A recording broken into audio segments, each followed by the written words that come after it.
おはようございます。ケンです。今日はテスラ株を見ている多くの投資家が昨日の株価上昇よりも今日、そしてこれから何が起きるのか、ここを強く意識し始めている理由について整理をしていきたいと思います。昨日、テスラの株価は上昇しました。最終的には下落しましたが、過去最高値を更新し、ほんと500ドル目前まで上がりました。ただ、今日の焦点っていうのはそこではないんです。今、市場が見ているのは、この流れっていうのは500ドルを突破する理由、これを持っているのか、ここです。FSD の展開、ロボタクシーの安全設計、そしてイギリスで進む1ギガワットアワー規模のエネルギー事業、これらを個別のニュースとして見ると、ただの好材料の寄せ集めに見えるかもしれません。ですが、少し引いた視点で見てみると、テスラは明らかに企業としてのフェーズ、これが変わり始めています。今日はなぜ今のテスラは株価材料ではなくって事業段階の変化として見なければいけないのか、ここを僕なりの視点で整理をしていきたいと思います。ぜひ最後までご視聴ください。ではまずは最初に昨日の株価上昇について見ていきましょう。裁判関連の不確実性、これが一つ消えたことで市場が最悪ケースを外したという意味合いが強い動きとなりました。投資の世界ではよくありますが、悪材料が消えた瞬間に、それまで控えていた資金が一気に入ることがあります。ただし、ここで一つ重要なポイントがあります。もし、この材料だけで500ドルを明確に突破できるなら、テスラ株はとっくに突破しているはずです。つまり市場はすでに次を見ているんです。安心材料の後にテスラは何を成長の軸として見せてくるのか、ここになります。では、ここからが今日の本題です。最近のテスラ関連ニュースを見ていると、FSD、ロボタクシー、エネルギー事業、この3つが同時に動き始めていることに気づきます。これを話題が多い、ニュースが豊富と捉えるのか、それとも次の市場を本気で取りに来ている、そう捉えるのか、ここで投資家としての視点が分かれてきます。まずは FSD の最新情報、こちらから見ていきましょう。UAE での展開が近いようです。欧州でも議論が進んでいます。こうしたニュースを聞くと、どうしても規制や地域の話に目が行きがちになります。ですが、本質はそこではないんです。テスラが FSD でやろうとしているのは、特定の都市での成功ではなくって、成功モデルの輸出なんです。一部のハイテク都市だけで動く自動運転ではなく、世界中で再現できる仕組みを作る。だからこそ FSD は地味に見える改良、これを積み重ねています。派手なデモよりも日常の運転をどれだけ AI が理解できるのか、ここに全力を注いでいる。これは運転支援ソフトではないんです。交通そのものを AI で再定義しようとしている動きなんです。そしてロボタクシー、サイバーキャブです。この話題で象徴的なのは安全性への異常なまでの投資です。正直に言うと普通の自動車メーカーならここまではやらないというレベルです。大量の衝突試験、コストも時間もかかる。短期的には利益を圧迫もします。それでもテスラは一切手を抜いていません。それはなぜか。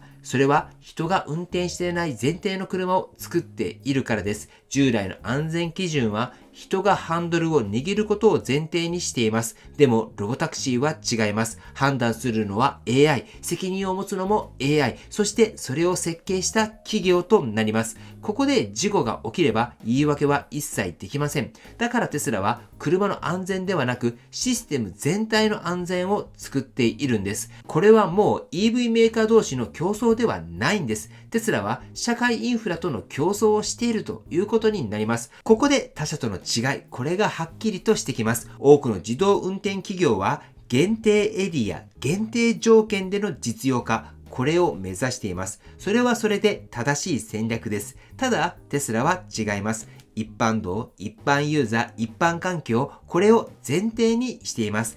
だからこそ時間がかかるし、だからこそ批判っていうのも多いんです。でも、一度ここを突破した時のインパクト、これっていうのは比べ物になりません。さらに見落とされがちなのがエネルギー事業です。イギリスで進んでいる1ギガワットアワー規模のメガパックプロジェクト、これを大きな受注がありましたで終わらせるのは正直もったいないです。このニュースの本質っていうのはテスラが国家レベルの電力インフラに本格的に組み込まれ始めているという点になります。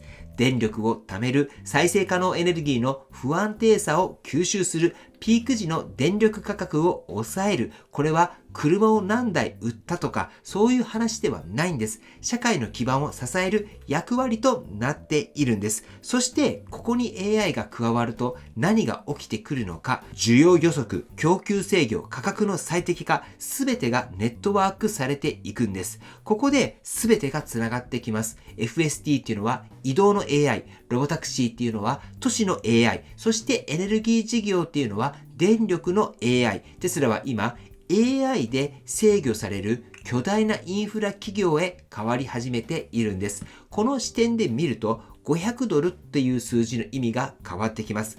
ではこういったことを踏まえて皆さんに聞いてみたいと思います。今テスラ株を短期の500ドルの攻防として見ていますか？それとも企業の段階が変わる入り口として見ていますか？株価は結果です。原因は事業です。市場が次に織り込み始めているのはどのタイミングでしょうか？ FSD がすごい技術から当たり前のインフラになった時、ロボタクシーが実験から日常の移動になった時、エネルギー事業が補助的から収益の柱になった時、その瞬間、テスラの評価軸っていうのはもう一段階上に移っていくんじゃないかなと思います。はい。ということで本日のコメントこちらを紹介していきます。本日は KOKMR05223 のコメントです。488ドルまで戻りましたね。終値で500ドル見たいですね。長期投資なので焦らずガチホですけどね。イーロンさんも火星でも使える FST って言ってませんでしたっけ？それ目標なら停電ごときで動かなくなるわけないですよねというコメントいただいております。ありがとうございます。本当おっしゃる通りじゃないかなと思います。イーロンさんは火星に住むことを目標にしています。その視点で見ると僕はいいんじゃないかなと思っています。火星で住むために何が必要なのか、インターネットとしてのスターリンク、移動する手段の車、作業するロボット、そして地下にトンネルを掘る技術といったボーリングカンパニーの技術、こういったことが必要になってくるんです。イーロンさんは火星で住むために必要なこと、これをいくつかの会社に分けて作ろうとしているんです。そう見るといいんじゃないかなって思っています。なので、その視点で見ると、停電ぐらいで動かなくなることもないし、500ドルの壁も時間の問題。今、市場はテスラを AI の企業として見始めています。完全にそれに置き換わったら、今とは全く違う株価になるだろうし、さらにその先、宇宙に住むためのインフラ企業とまでなった時、その視点ではまだ誰も見ていないわけです。そうなったら次元すら超えてくると思います。